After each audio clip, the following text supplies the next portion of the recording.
Hell yeah, every nation is sending their funky little dude, gender non-specific.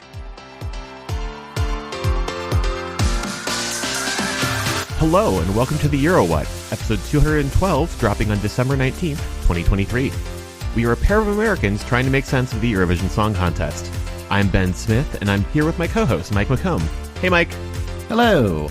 In this episode, we'll be talking about the 12 Days of December headlines. So many birds. So many birds in this house. It is the holidays. It is the darkest part of the year. There is light, and that light is that Eurovision season is very close on the horizon. We had a different plan for this episode originally, where it's like, well, there's probably going to be like one or two things, and we'll just need to kind of flesh it out with a side topic. Nope, we've got a lot of stuff on our plate for the end of the year. Just fingers crossed that there aren't any late-breaking news stories while we're in post-production. So, just like I already feel the press release machine warming up. The monkey's paws are just typing on their typewriters as we're speaking. Yep. So. So far, it's looking like 37. If we have Romania, it will be 38. It is everybody from 2023, except Romania. But hey, Australia's confirmed. Glad to see that they're still going to be part of it. I have to wonder if part of the negotiation was also like a more permanent status in the contest, rather than if they've gone back to their one a year, hey, yeah, you can come to our birthday party, like that sort of thing. So. Luxembourg is our only returning country, but like, what a return! Like after a 30-year hiatus, they are back. Just a short break, you know. Yeah, there had been some discussion about whether North Macedonia would be back, but they are opting to celebrate the 80th anniversary of their just like having radio and the 60th anniversary of having TV, which like both of those numbers end in zero. Pew pew pew. You did it. They will still broadcast the Eurovision shows. They're just taking another year before they come back to the contest, which, you know what, they're one of those smaller nations where there has to be a budget thing, so good on them. One name on that list that I know a lot of people were waiting to see what was going to be happening given recent events was Israel. Mm-hmm. There was an EBU statement released. The Eurovision Song Contest is a competition for public broadcasters from all over Europe and the Middle East. It is a competition for broadcasters, not for governments. And the Israeli public broadcaster has been participating in the competition for 50 years. That was about the kind of statement I expected to come out of this, if I'm honest. If any of our listeners has tried to have a conversation about this with anybody, it just like gets very complicated almost instantly. And like trying to draw comparisons to what was going on with Russia and Ukraine in 2022, it's sort of the same, but there are differences. Like, yeah, it's just... you just kind of feel out of your depth very quickly. At least that's my experience with this topic so far. Yeah, mine as well. As a person who is watching this sort of news and seeing how other broadcasters are reacting, in Iceland, the Icelandic Society of Authors and Composers released a call for RUV to boycott if Israel participates. So watch that space. Mm-hmm. In general, like I do see that, yeah, okay, Cannes is not in violation of EBU membership rules. I have thoughts on that, but like, okay, let's assume that that's true. It's not a case where the EBU can say, no, you can't do Eurovision this year. I think it's something where Israel needs to withdraw. I feel like this decision from the EBU is consistent with other decisions from the EBU, so I'm not surprised that this is where we're at right now. But especially considering how the semifinals are all televote now, instead of a mix of televote and jury, it's going to turn whichever semifinal Israel is participating in into a referendum, which is a choice. That is what they are essentially doing, is just like, okay, cool, we're going to find out how the fans feel about this. I'm kind of glad that they have finally released an official statement on this, because it allows for us to kind of talk about like where we're at as a show about this. So in light of this news, we should discuss how we're going to handle coverage of Israel's participation in Eurovision 2024.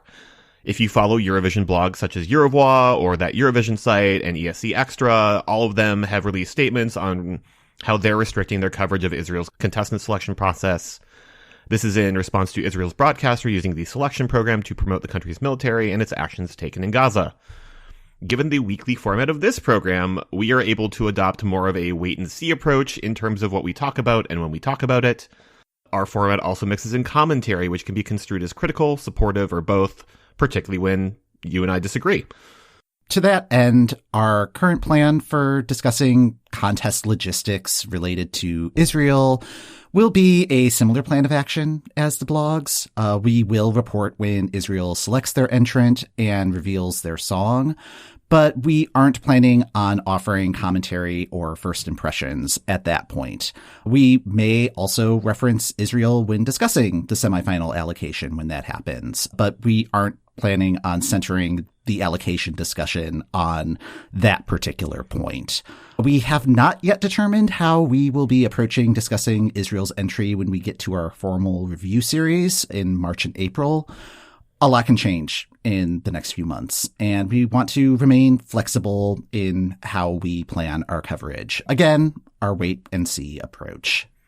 We do not intend to be free publicity for Israel's broadcaster or its entry, but we can't ignore that their participation in the contest will have repercussions for all participating broadcasters, organizations, and audiences.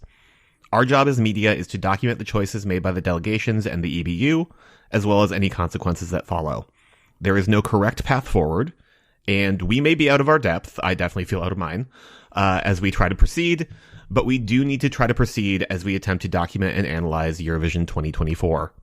We will have this full statement posted on our website at EuroWhat.com, and we welcome your feedback. Our email address is EuroWhatPodcast@gmail.com. Speaking of the semifinal allocation, it was confirmed that it is scheduled for January 30th, so mark your calendars. Earlier this week, got a ping from, I think it was in our Slack channel, or was it the Slack channel? I was on YouTube. That is the point. And there was a link to a video be like, ooh, Eurovision announcement in 10 minutes. It's like, oh, okay.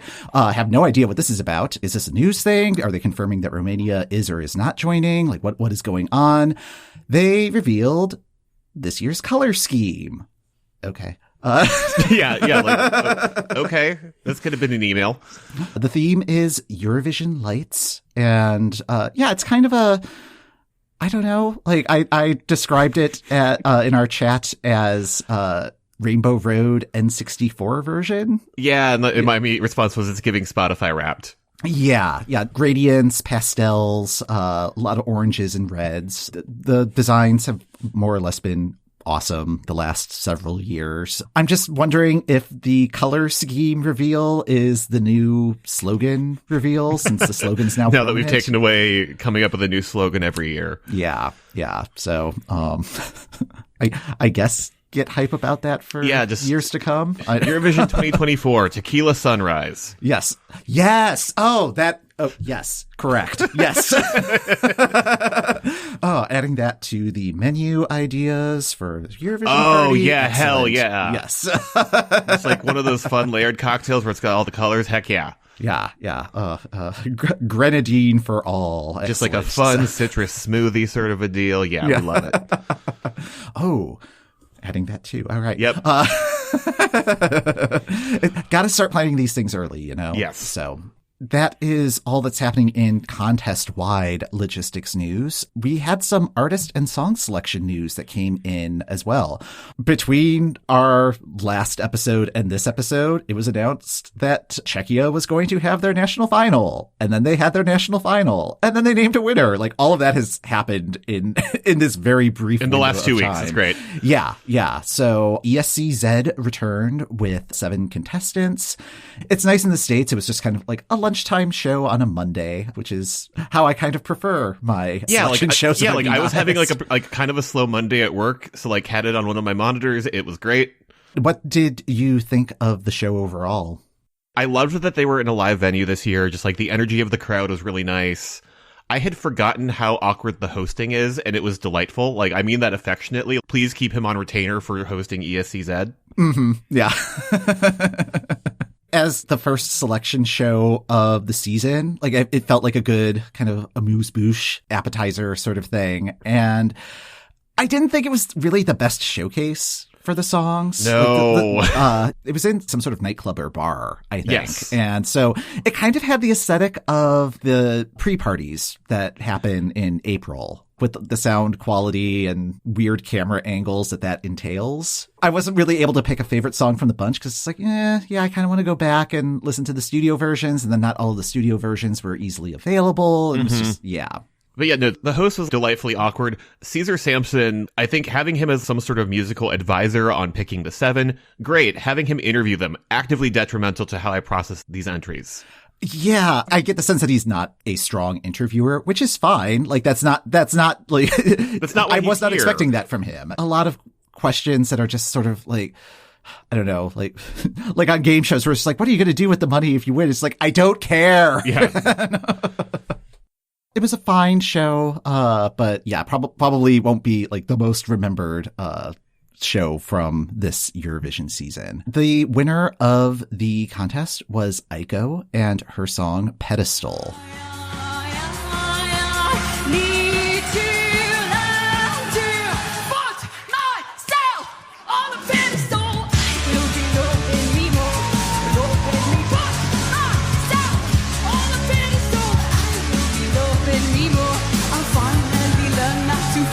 And I love me more, love me more, love me more than you.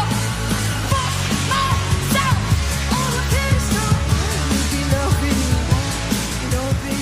And I was surprised with how well this song did in the voting. Like, I was, I was kind of about it. Granted, it was first in the lineup, so I think like that's kind of my default position with a lot of the first in lineups. Like, okay, I've got to compare everything else to this one. And yeah, what do you think of this one?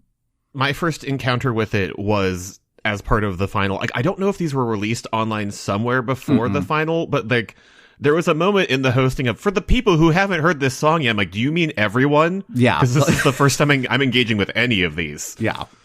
It's fine. It feels very on trend. There's like a whole sort of like self-empowerment vibe, but it feels like the sort of self-empowerment vibe that they put over the, like a DSW commercial of like, self-care is buying shoes that look really cute. Oh, that seems a little mean. I mean, that one's maybe like a little too far. It's not like wowing me, but like on the other hand, it's December. Yeah, so, it's just like, is it in your top 2? Yeah, it is in my top 2. Hitting submit on the YouTube video now. It's in my top 2. Pew pew pew. Yeah, I feel like it is kind of drawing on like the Olivia Rodrigo-ness that's happening in pop music right now. Okay, and yes.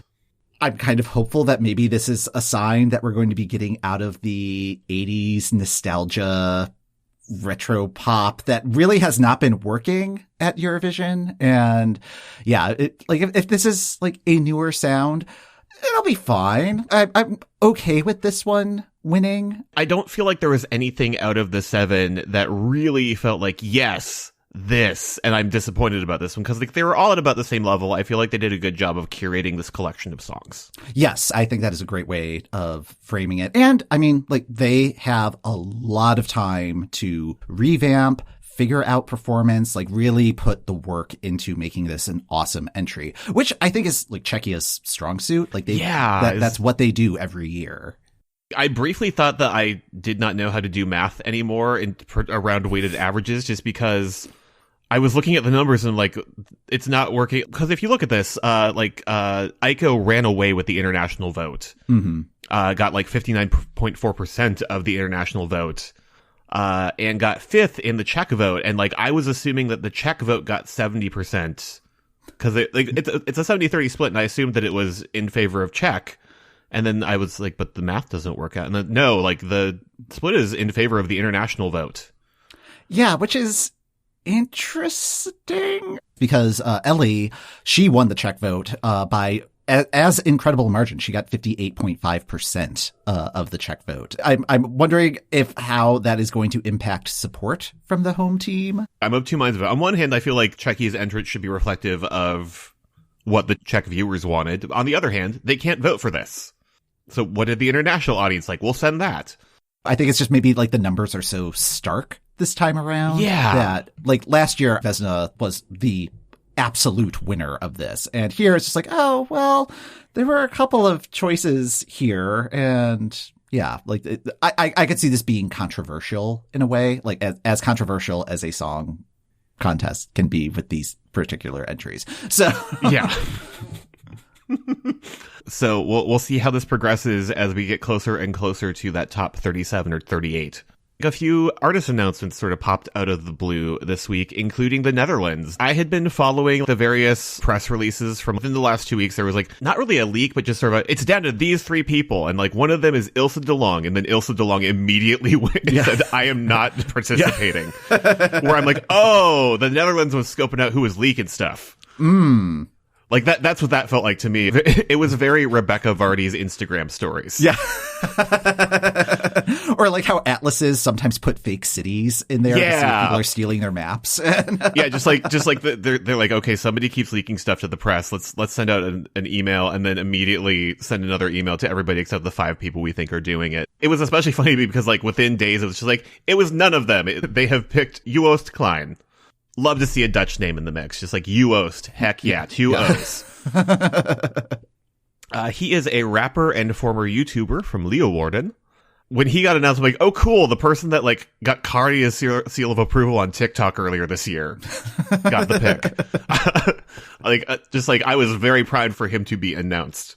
Yeah, as soon as I saw photos of him, it's like, oh, Netherlands chose their weird little guy. Ben's which like as a person who's just like, hey everybody, what if you all sent your funky little dude gender neutral? Like you can also send your guys, your gals, your non-binary pals, but just your funky ones. The song is going to be in Dutch, which I mean, given that he's got sort of like a hip hop thing going on, similar to Finnish, I feel like that like there's like a percussiveness to the Dutch language that lends itself nicely to that genre. There's sort of supposedly a mix of party and nostalgia in whatever the song is. He seems pumped. The selection committee seems impressed by his enormous creativity.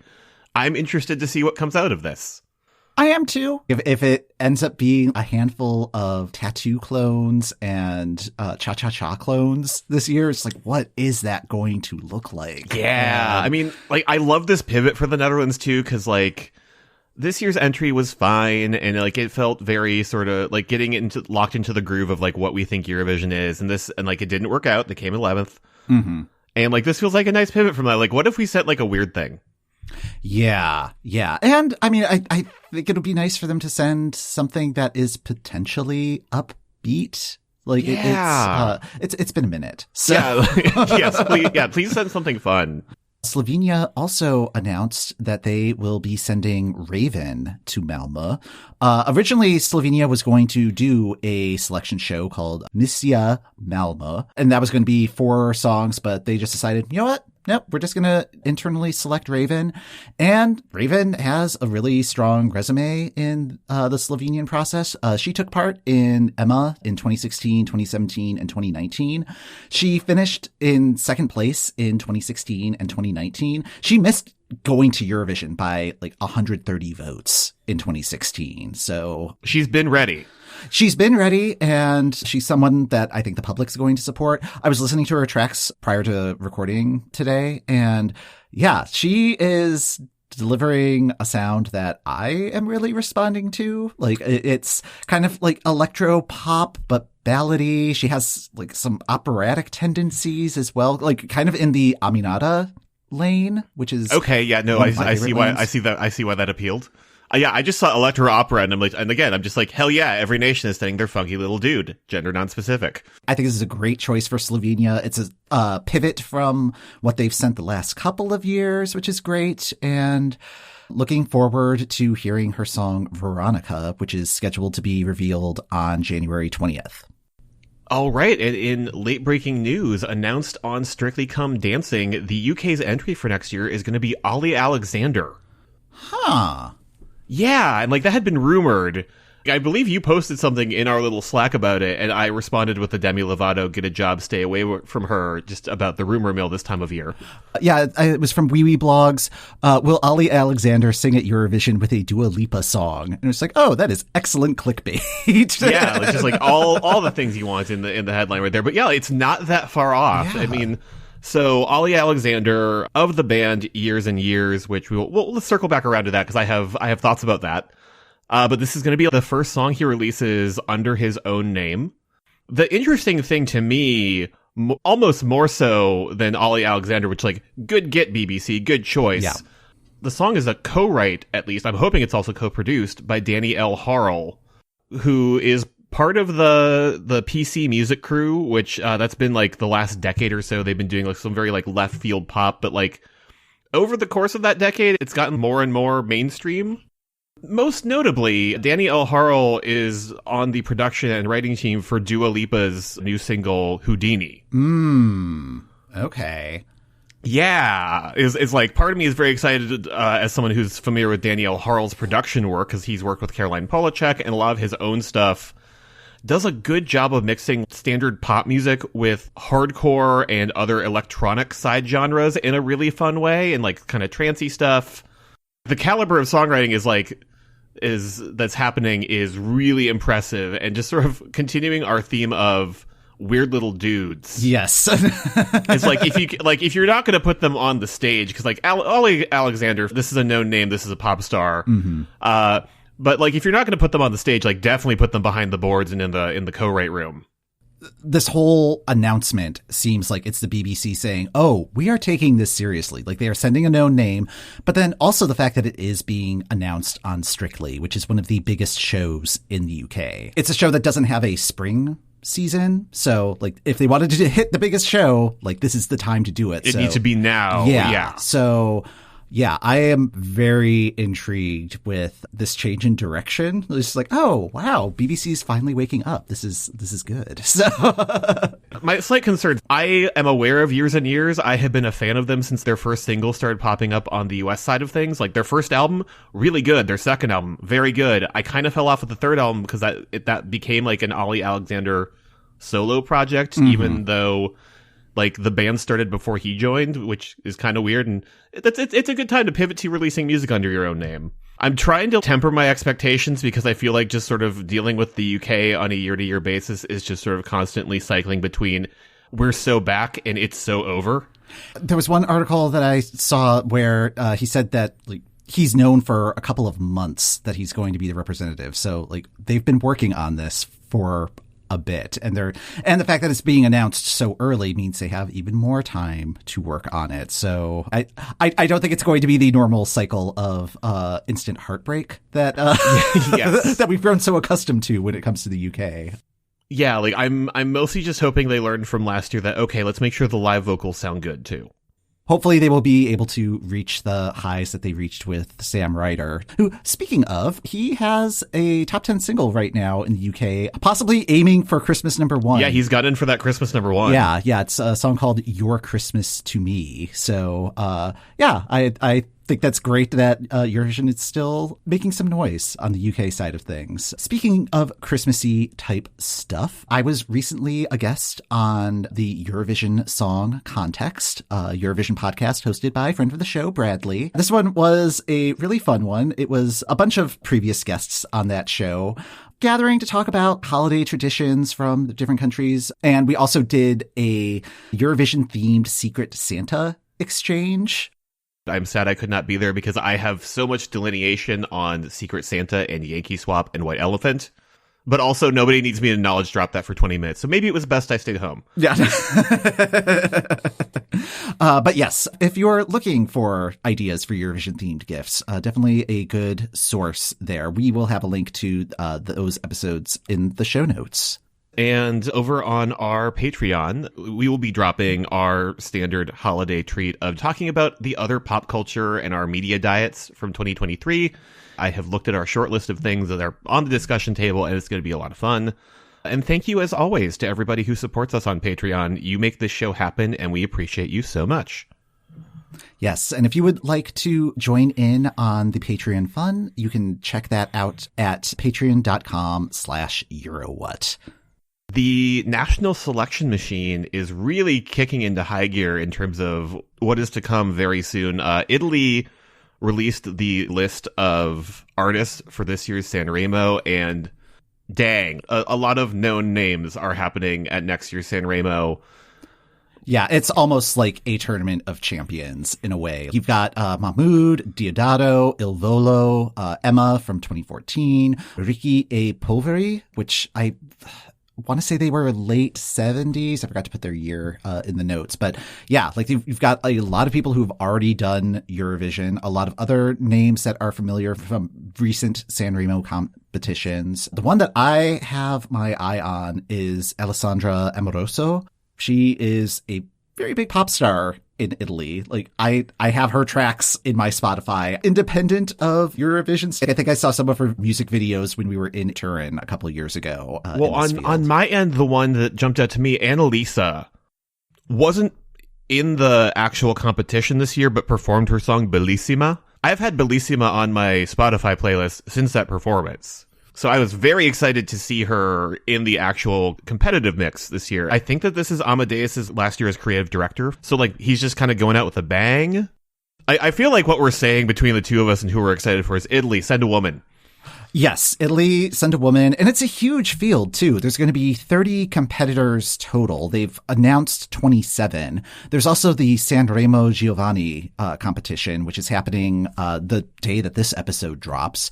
And the top 3 from that will be advancing to the main competition. It's going to be a big February when Italy kicks off. Also happening the day this episode drops is Albania's process. It's Festivali Congress season, everybody. This year's festival is also going to be as big as Sanremo. There are 31 acts that are going to be competing. 16 of the 31 acts will be performing on night 1, which is Tuesday. Night 2, Wednesday, we'll have the other 15 acts. Night 3 will be Nostalgia Night. So a lot of covers, a lot of guest performers, duets, that sort of thing. And then the jury will determine who and how many of the acts from the first 2 nights will advance to the final night, which will be Friday. The jury will also determine the overall contest winner. But this year, there will be a televote to decide who will go to Eurovision, which is how FIK operated last year. And that worked out for them. Albania did make it to the grand final. Germany announced that in addition to whatever sort of main process they are doing next spring, they will also be doing Ik wil zoom ESC, where 15 contestants will be coached by Conchita and singer-songwriter Rhea Garvey in a 6-week process to determine from those 15 who will compete in the German national final along with the other announced acts. Oh, Deutschland liebt eine Wildcard. They love at this point, I'm wondering if there's like just like as a public broadcaster, they have to have like some sort of public component to their selection, just because there's always some sort of like additional, I don't want to say tacked on process, but just like so often it feels like we're going to do this. And then like 3 weeks later, and we're also going to do this to determine one of the entrants from the public.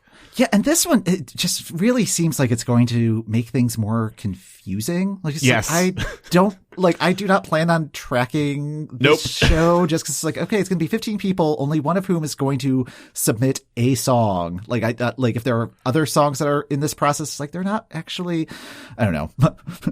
My spreadsheet is not happy about this. Oh yeah, no, it's like I looked at the details. I'm like, I'm busy. I appreciate that Germany is trying something. I appreciate that they're trying stuff, but also, sweetie, yeah. What are you doing? Yeah, like let's please stop throwing strudel at the wall to see what sticks. And let's see, Luxembourg, they have announced the 8 artists that will be competing in their national final. I'm getting really excited for Luxembourg, I gotta say. The field has a lot of Voice alumni from France, Belgium, all of it. There's one band that's in the mix. There's one contestant who is currently 15 years old. She will be 16 by the time of the contest. So it's like, oh, that's interesting to see that rule coming into play this year.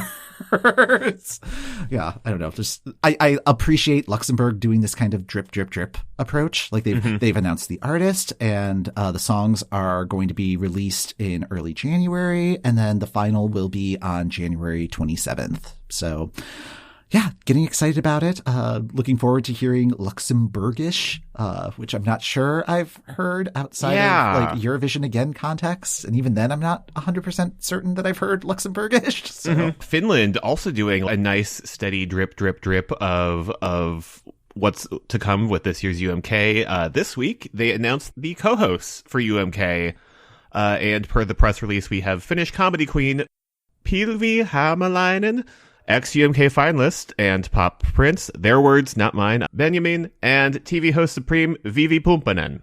I'm really excited about Pilvi because she is Finland's little Alex Horn. And I love that Eurovision and Taskmaster are crossing over. Oh, heck yes. Yeah, I watched 1 or 2 episodes of the Finnish version. It was fine, but yeah, it's like, all right, another crossover. Like I think Sweden's little Alex Horn was one of the Melfest co-hosts. It was either last year or the year before. Okay. Yeah, so yeah, all of my little universes colliding. It's lovely.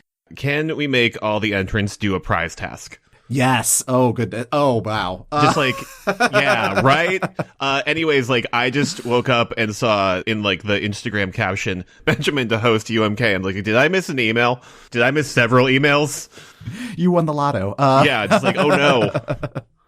They knew you were coming, so... They did know that I will be there. In addition to those people co-hosting, the participating artists will be announced in a live special on January 10th at 1 p.m. U.S. Eastern Time, and they're including English commentary as part of that. Thank you, Finland. This really does feel like it is the most anticipated final of this year's selection season. Because, like, again, like, I knew that I needed to stay up to get tickets because they were going to sell out. Mm-hmm. There was a link on the website for going to the like artist announcement show, and there's like, oh, click here to get tickets. It's like, oh, let me see if they're still available. And there's just like, oh, you can get on a waiting list to get on the waiting list. So it's just like, okay, that's nice. It's like Sweden won, but like the eyes are also on Finland. Just like, what are y'all going to do next? UMK has been a consistently good selection the last couple of years. Even what doesn't make it is interesting and good and new. Ukraine, they are moving along in their Vidbeer process. I think last time we mentioned that they announced the short list of the 10 artists that are definitely in Vidbeer. And just a couple days ago, they released the entries for the wildcard selection. There are 9 songs up for consideration. There's a YouTube list, and all of the songs are on Spotify as well. The public will be able to vote on who they want to go on to the Vidbeer final. Yeah, have you had a chance to listen to any of the songs? I have listened to one of the songs specifically, and it is entirely because of the promo photo, because I think they did a new round of promo photos for like this round of voting. Mm-hmm. Because the last time that I knew that Carpetman was participating, he was not holding an acoustic guitar and wearing a wide-brimmed hat. Yeah, I believe you described him as pensive Carpetman. Yes. So. Yes, which having heard the song, yes. I'm still not sure about mixing just Carpetman's usual aesthetic with sort of the guitar guy at the party. We'll have a link to the full playlist in the show notes. There are a few good ones in there. There are some that, like, I don't know, just feel very outside of what you would normally expect from Ukraine, but not necessarily in a good way. Like, just very standard Europop. One that I was just like, oh, this would kill in Denmark. So... I don't know, maybe... Boom, roasted Denmark. Yeah. No, like, seriously, it would be great if Denmark sent it. It would be very weird if Ukraine sent it. But there are a couple of contenders in there. And I would throw Carpetman in the mix of ones that, like, if it advanced, I wouldn't be mad. The results of the wildcard vote are expected by December 29th. They may close it early if there's, like, an overwhelming winner. Who knows? Ukraine gonna Ukraine. But the winner will join the previous selected 10 acts. And the Vidbeer final is scheduled for February 3rd. There is a new production company that is going to be behind the show, 1+1. There haven't been any details yet on venue or any other considerations. Like, I've not heard anything about it possibly being in a metro station again. I don't know if that's still... a necessity. Yeah, like I understand Ukraine keeping those details close to his chest. Yeah. But yeah, I mean they're just bopping along, doing their thing. And then closing out the latest we have on all of the various national selections taking place next year, Croatia has released the first round of details about next year's Dora. And we're going to have 24 contestants. Ooh. There's going to be a semifinal for the first time since 2011. Dora has become like one of my favorite ones to watch, so I'm kind of delighted we're going to get some more of it.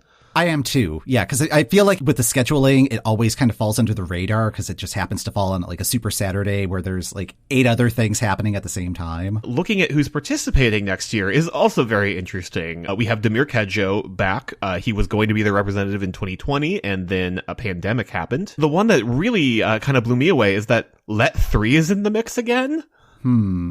Okay. Yeah, just... which, apparently they enjoyed their first time around. I just like the idea that Croatia keeps sending them as long as they want to go and just sort of constantly be like a thorn in Martin Oosterdahl's side of just like praying that they're not naked on stage. Yeah, get them in some sort of collab with Valentina Monetta, and it's just like, yep, we're just going to be here until you take us seriously. We're getting a Dora semifinal. Dates for that are to be determined, but the final was originally scheduled for February 24th, so probably around there. I don't know, they could go like the way many other nations of just like, hello, we're having semifinals here, and then in a month we will have the final. Yeah, I'm not really sure which path would be best for them. I'm just glad that they're not doing a final of 24 songs. Yeah, like, that's too many things. Yeah, like I think the upper limit, like 12 is kind of pushing it. But yeah, once you get more than that, the voting pool is just going to get so diluted. Unless there's like a super final or something like that, the way that like Italy does it. But I'm glad that it is going to have this expanded format, because it also means that Dora must be getting even more popular in Croatia, because they did step away from that format for quite a while. So good on you, Croatia. Yeah. And that's going to do it for this episode of the EuroWhat. Thanks for listening. The EuroWhat podcast is hosted by Ben Smith, that's me, and Mike McComb. That's me. If you'd like to help support the show and access a ton of bonus content, head on over to patreon.com/EuroWhat. Free access to our full archive of more than 200 episodes going all the way back to the 2018 contest can be found on our website at EuroWhat.com. We'll be back on January 9th. Have a safe and happy end of the year, and see you in 2024.